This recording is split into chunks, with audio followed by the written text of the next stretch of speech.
இன்றைய நற்செய்தி 25 நவம்பர் 2025 பொதுக்காலம் 34ஆம் வாரம் செவ்வாய். லூக்கா எழுதிய தூய நற்செய்தியிலிருந்து வாசகம்.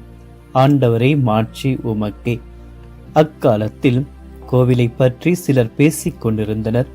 கவின்மிகு கற்களாலும் நேர்ச்சை பொருள்களாலும் கோவில் அழகுபடுத்தப்பட்டிருக்கிறது என்று சிலர் பேசிக் கொண்டிருந்தனர். இயேசு, இவற்றையெல்லாம் பார்க்கிறீர்கள் அல்லவா? ஒரு காலம் வரும், அப்பொழுது கற்கள் ஒன்றின் மேல் ஒன்று இராதபடி இவையெல்லாம் இடிக்கப்படும் என்றார். அவர்கள் இயேசுவிடம், போதகரை, நீர் கூறியவை எப்பொழுது நிகழும்? இவை நிகழப்போகும் காலத்திற்கான அறிகுறி என்ன என்று கேட்டார்கள். அதற்கு அவர், நீங்கள் ஏமாறாதவாறு பார்த்து கொள்ளுங்கள். ஏனெனில் பலர் என் பெயரை வைத்து கொண்டு வந்து, நானே அவர் என்றும் காலம் நெருங்கி வந்து விட்டது என்றும் கூறுவார்கள். அவர்கள் பின்னே போகாதீர்கள். ஆனால் போர் முழக்கங்களையும் குழப்பங்களையும் பற்றி கேள்விப்படும் பொழுது திகிலுறாதீர்கள். ஏனெனில் இவை முதலில் நிகழத்தான் வேண்டும், ஆனால் உடனே முடிவு வராது என்றார். மேலும் அவர் அவர்களிடம் தொடர்ந்து கூறியது, நாட்டை எதிர்த்து நாடும், அரசை எதிர்த்து அரசும் எழும். பெரிய நிலநடுக்கங்களும் பல இடங்களில் பஞ்சமும் கொள்ளை நோயும் ஏற்படும். அச்சுதற்குரிய பெரிய அடையாளங்களும் வானில் தோன்றும் என்றார். ஆண்டவரின் அருள்வாக்கு. கிறிஸ்துவே உமக்கு புகழ். இறையேசுவில் பிரியமான அன்பு சகோதரமே, தமிழ் கத்தோலிக்க யூடியூப் சேனலின் அன்பு பக்தர்களை, உங்கள் ஒவ்வொருவரையும் இறைவன் நிறைவாக ஆசீர்வதிக்கும்படியாகவும் உங்களுடைய வேண்டுதல் ஒவ்வொன்றையும் நிறைவேற்றி தரும்படியாகவும் உங்களுக்காக என்னுடைய திருப்பலியில் ஜெபிக்கின்றேன். இன்றைய நற்செய்தியில் இறைமகன் இயேசு எருசலேம் ஆலயத்தை பற்றி புகழ்ந்து பேசிக் கொண்டவர்களுக்கு வருத்தம் அடையும்படியாக எதிர்மறையாக அதனுடைய அழிதலை பற்றி விளக்குகிறார். எருசலேம் கோவிலுடைய அழிதலை பற்றி குறிப்பிடுகின்ற பொழுது, இன்று இறைமகன் இயேசு நம் ஒவ்வொருவருக்கும் 3 முக்கிய பாடங்களை நற்செய்தியின் வழியாக நமக்கு பகிர்கின்றார். இறைமகன் முதலாவதாக இந்த உலகத்தில் எதுவும் நிரந்தரம் இல்லை என்பதை தெளிவுபடுத்துகிறார். அந்த கோவில் எவ்வளவு பெரியதாக இருந்தாலும், எத்தனை வருடங்கள் அதை கட்ட நாட்கள் சென்றாலும், அதனுடைய அழிவானது இறைவன் விரைவில் இருக்கும் என்று குறிப்பிடுகின்றார். இரண்டாவது மறை உண்மையாக இந்த உலகத்தினுடைய இறுதி நாளை பற்றிய முன்னறிவிப்பை இந்த நற்செய்தியில் குறிப்பிடுகின்றார்.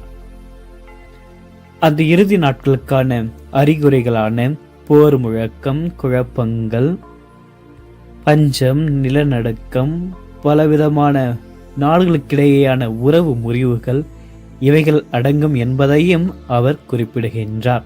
ஆக இந்த இறுதி நாளை நாம் எதிர்கொள்ள வேண்டும் என்றால் என்ன செய்ய வேண்டும் என்பதை 3வது பாடமாக, நமக்கு எவ்வளவு தடைகள் துன்பங்கள் வந்தாலும் நம்பிக்கை இழக்காமல் நாம் இருக்க வேண்டும். இறைவன் மீது முழுமையான நம்பிக்கையும் நாம் வாழ்கின்ற வாழ்க்கையை நன்முறையில் வாழ்வதற்காக இன்றே நடக்க இருக்கின்ற ஒவ்வொரு நிகழ்வுகளில் கவனம் செலுத்தி இறை பிரசன்னத்தை உணர்ந்து வர இருக்கின்ற ஆண்டருடைய 2ஆம் வருகையை நாம் நம்பிக்கையோடு எதிர்நோக்க வேண்டும். பிரியமானவர்களே, நம்முடைய வாழ்க்கை நடைமுறையில் நாம் அதிக நேரம் உலக நாட்டங்களிலும் எவையெல்லாம் நிரந்தரம் இல்லையோ அவைகள் மீது முழுமையான ஆர்வத்தை வைக்கின்றோம். எடுத்துக்காட்டாக பணம், புகழ், செல்வங்கள், இவைகள்தான் நம்முடைய வாழ்க்கை என்று நம்பி அதன் மீது முழுமையான நேரத்தையும் கவனத்தையும் ஆர்வத்தையும் நாம் செலுத்துகின்றோம். ஆனால் அவைகள் அனைத்துமே ஒரு நாளை ஒன்றும் இல்லாதவையாக மாறப்போகிறது. எப்பொழுது யாருக்கு என்ன நேரிடும் என்பது யாருக்கும் தெரியாது.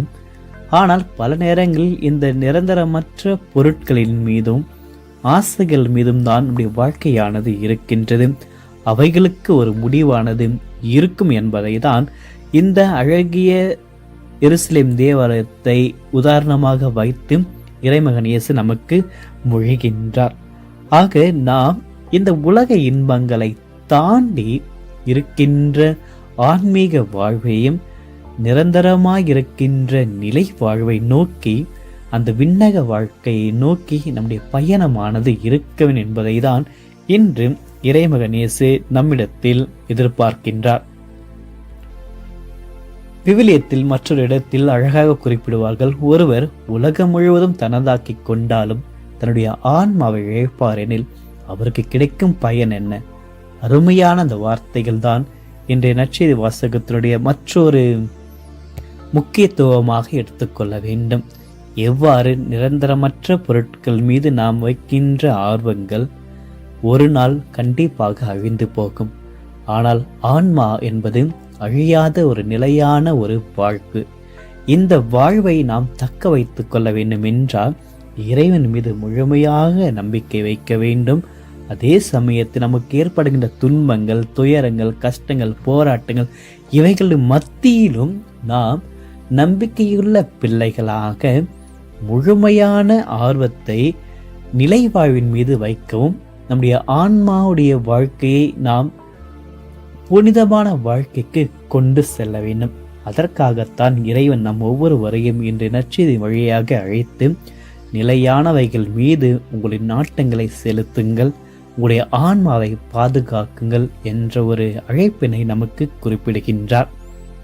ஆகவே பிரியமானவர்களே, இந்த ஆண்டருடைய அன்பு பாடங்களை நமது மனதில் வைத்து நற்செய்தியில் குறிப்பிட்டதை போன்று நிலையான விண்ணக வாழ்க்கையின் மீது நம்முடைய நாட்டங்களை நிறுத்தி ஆண்டருடைய அரசை இந்த உலகில் கொண்டு வரவும், அவருடைய திட்டங்கள் நம்முடைய வாழ்க்கையில் நிறைவேறவும் தொடர்ந்து ஜெபிப்போம். இறைவன் நம் ஒவ்வொருவரையும் நிறைவாக ஆசீர்வதிப்பாராக. ஆமென். மன்றாடுவோமாக. எங்களை எப்பொழுதும் பராமரிக்கும் அன்பு தேவனே, இந்த புதிய நாளின் வரத்திற்காக உமக்கு நன்றி கூறுகின்றோம். இன்று எங்களுடைய எண்ணங்கள், வார்த்தைகள், செயல்கள் அனைத்தையும் உமக்கு ஒப்புக் கொடுக்கின்றோம். அனைத்திலும் முசித்தம்படியே நடக்க எங்களுக்கு ஞானத்தையும் பலத்தையும் தாரும். அன்பு இயேசுவே, இன்று நாங்கள் உலகத்தின் நிலையற்ற தன்மையை பற்றிய எமது போதனைக்காக உமக்கு நன்றி கூறி, கண் கவரும் ஆலயங்கள் போல நாங்கள் கட்டி எழுப்பி நாங்கள் நம்பியிருக்கும் அனைத்தும் ஒரு நாள் அழிந்து போகும் என்பதை உணர்ந்து, இன்று எங்களுடைய இதயங்களை உலக செல்வங்களில் இல்லாமல் நிலையானவையாக தோன்றுகின்ற எங்கள் ஆன்மா மீது நாங்கள் வைக்க எங்களுக்கு உடைய ஞானத்தை அளித்தருளும். யுத்தங்கள், பூகம்பங்கள், பஞ்சங்கள் மற்றும் கொள்ளை நோய்கள் பற்றிய செய்திகளை கேட்கும் பொழுது பயப்பட வேண்டாம் என்று எங்களுக்கு கற்பித்தீரே.